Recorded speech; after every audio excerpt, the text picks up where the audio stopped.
મોહ બંધનમાં આ જીવ બંધાઈ જાય છે, એને મોહ લાગી જાય છે. તો એ દવા કઈ કે આપણે અહીંયા બીમાર પડ્યા હોય તો ઘરમાં કાંઈ પણ દવા ઔષધિ આપણે પી તો આપણને સારું થઈ જાય. તો આપણને જે મોહ બંધન લાગી ગયો છે એની દવા કઈ? તો એ એમ કે છે રામ નામની ઔષધિ ખરી ખંતથી ખાય, અંગ પીડા આવે નહીં, મહારોગ મટી જાય. તો એ કઈ દવા એમ? તો એ આપણે સદગુરુએ જે ભજન આપ્યું છે ને એ ભજન છે કે આપણે ખરી ખંતથી જો ભજન કરીને તો આપણને અંગ પીડા તો નહીં આવે પણ મહારોગે ન આવે, એમ મહારોગે મટી જાય. એટલે આપણને બાપા કહેતા ને કે કોઈ રે બતાવો મને જોગીડો, જોગી મારી કાયાનો ઘરનાર. એમ તો જોગી મળે તો અમે જીવશું, નકર કાઢું મારા પ્રાણ. તો 2 દી પહેલા આપણે ભાઈનું નરસિંહભાઈનું ભજન સાંભળ્યું, એનો જવાબ હોતે છે ને કે પૂછો તમારા મનને, પૂછો તમારા આત્માને કે આ કાયાનો ઘડનારો આ દેવ કોણ છે. એનો જવાબ ઈ છે ને. આ એમ કીધું કે કોઈને બતાવો અમને જોગીડો, જોગી મારી કાયાનો ઘડનાર. જો જોગી મળે તો અમે જીવશું, નકર આ કાઢું મારા પ્રાણ. હવે આપણને બધાને ખબર છે કે ગુરુ મળ્યા તે પછી આપણે ખાવા પીવાનું મોજ મજા બધું કરી છે, અને ગુરુ નહોતા મળ્યા તોય આપણે બધા ખાઈ પીને મોજ મજા કરતા હતા. તો આ કયો જોગી? એમ કે જોગી મળે તો જ અમે જીવી, નકર આપણે મારા પ્રાણ કાઢી નાખું. તો આ એક લગ્નની વાત છે, આ એક આપણને પ્રેમ લક્ષણા ભક્તિની વાત છે કે જોગી મળે તો જ આપણે જીવી શકું. તો આપણને ગુરુ આપણા મળ્યા છે તો આપણે એ ગુરુનું કેવું ભજન કરીશી કે કેવું ભજન નથી કરતા, આપણા લગ્ન ઉપરથી આપણને ખબર પડે. તો એ જોગીની આપણને ઓળખાણ થાય. જોગી કહેતા આપણા ગુરુ. તો આપણે ભજન કરશી, શ્વાસોશ્વાસે આપણું ભજન કરી તો એ આપણા ગુરુની આપણને ઓળખાણ થાય કે આ ગુરુ કે આપણને ઠેક પોગાડી દે છે, એ આપણને ગુરુ આપણને મળ્યા છે. અને આપણને જે ગુરુ મળ્યા છે એ ગુરુ કોઈ સામાન્ય વ્યક્તિ નથી. આપણને ગુરુ મળ્યા છે એ 14 ભુવનનો નાથ આપણને મળ્યો છે. તો પછી બીજી કડીમાં એમ કહે છે હું હરણીને પીવું મારા પારાથી, કે માયરા મને વચનું ના બાણ. તો એ શું કીધું કે જ્યારે આપણને આપણા ગુરુ ઉપદેશ આપે છે, આપણને ઉપદેશ જ્યારે આપે છે ત્યારે અમે બેહાડીને આપણને આપે છે ને ઉપદેશ, અને આપણને વચનનો બાણ જ માર્યું છે ને, એ જ આપણને બાણ મારે છે ને કે આ જે આપણને શબ્દ ઓળખાવે છે એ આપણને બાણ છોડ્યું. પારાથી બાણ મારે તો ભળે ને આપણા ગુરુ બાણ મારે તો ભળે.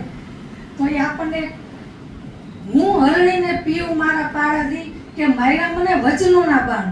બાણ વાગ્યાને થઈ એની વેદના એ બીજા અવર હું જાણે. કે જો આપણને આપણા ગુરુએ શબ્દ સમજાવ્યો તો આપણને એમ થાય છે કે સવારે ઉઠી તો એમ થાય અરે મારે ભજન ન થયું, અરે મારું ભજન કેટલું થતું હોય છે, અરે મારે ભજન નથી થતું.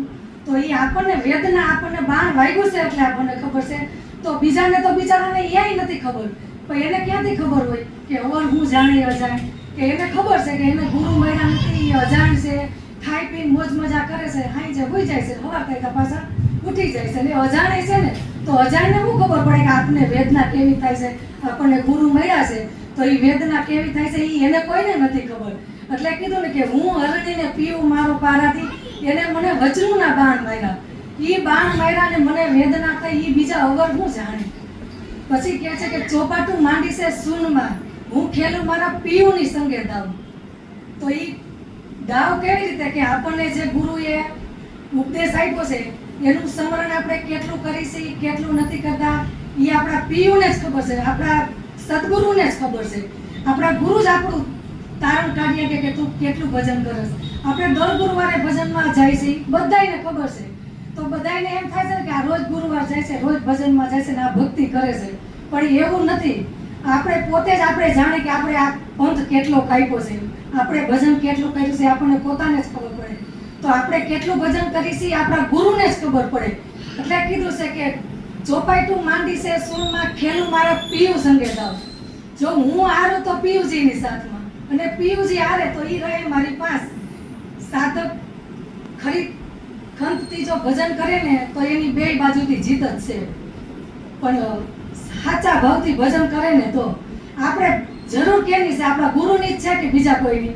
આ દુનિયામાં આપણને ગુરુ મળી ગયા છે ને, હકીકતમાં હું તો એમ કહું છું આપણે કોઈની જરૂર જ નથી. હું તો એમ જ કહું છું હું અને મારા ગુરુ બેની જ આપણને જરૂર છે, અને આપણને કોઈ ઠેર સુધી પોગાડે એમ નથી, આપણને કોઈનું કામે નથી. હું તો એમ જ કહું છું, પણ જેટલી આપણી ફરજ છે એ બધી આપણે સંસારમાં રહી ફરજ પૂરી પાડવાની છે. એટલે કહે છે કે જો આપણે હારી જાય તો આપણે પીયુની પાસે રહેવાના છે, હારી જાય એટલે તોય આપણી જીત છે, અને પીયુ હારી જાય તો એ આપણી પાસે રહેવાના છે, એટલે સાધકની બે બાજુ જીત છે. એટલે સદગુરુ આપણને ઉપદેશ આપે છે ને ત્યારે જ કહે છે કે તમે શ્વાસે શ્વાસે ભજન કરજો, અને ભજનમાં તમે ધ્યાન રાખજો, તમારો શ્વાસ આવે છે જાય છે એમાં ધ્યાન રાખજો. એ તો આપણા ભાઈ બધે આપણને કહે છે કે શ્વાસમાં તમે ધ્યાન રાખજો. પછી કહે છે અમેરે પ્યાસા પીયુજીના નામના, નિસ્દિન સૈયે એના દાસ. તો આપણે હવે બીજી ભૂખ છે ને આપણા ગુરુની જ છે બીજું કાંઈ, અને આપણા નામની જ છે બીજું કાંઈ. અને આપણે નામ ન થાય તો આપણને કુદરતી અફસોસ થવો જોઈએ કે મારાથી હવે આ ભજન નથી થતું, મારું આ ભજન ન થયું, મારો આ સમય બીજે ગયો, મારો આટલો સમય વ્યસ્ત ગયો. તો એ આપણને થવું જોઈએ કે અમેરે પ્યાસા પીયુજીના નામના, નિસ્દિન સૈયે એના દાસ. દાસત્વ પણ હોય છે તો આપણને ગુરુ શું છે એ ખબર પડશે, નકર ખબર પડશે નહીં. બાપના બાપ થઈને રહી તો આપણને કાંઈ ખબર નથી પડવાની, પણ દાસના દાસ થઈને રહેવું ને તો જ આપણને ખબર પડશે, અને તો જ આ વસ્તુ સમજાય કે વસ્તુ શું છે એમ. નકર આ વસ્તુ આપણને ખબર પડે એમ નથી. જથારસ વસ્તુ સમજવી હોય તો આપણને ગુરુના વચન ઉપર વિશ્વાસ રાખવો પડશે કે ગુરુનું વચન શું છે એમ. ગુરુએ વચન જે આપણને આપ્યું છે ને એ આપણને તરવાનું આપણને નામ આપ્યું છે. એટલે કીધું છે કે અમેરે પ્યાસા પીયુજીના નામના, નિસ્દિન સૈયે એના દાસ. મસંદર પ્રતાપે ગોરખ બોલ્યા, જોગી મારા તનમનનો આધાર. એ આપણો જોગી છે ને, આપણા ગુરુ છે ને, એ હવે આપણો આધાર થઈ ગયો છે. એ આપણા તનમનનો આધાર છે.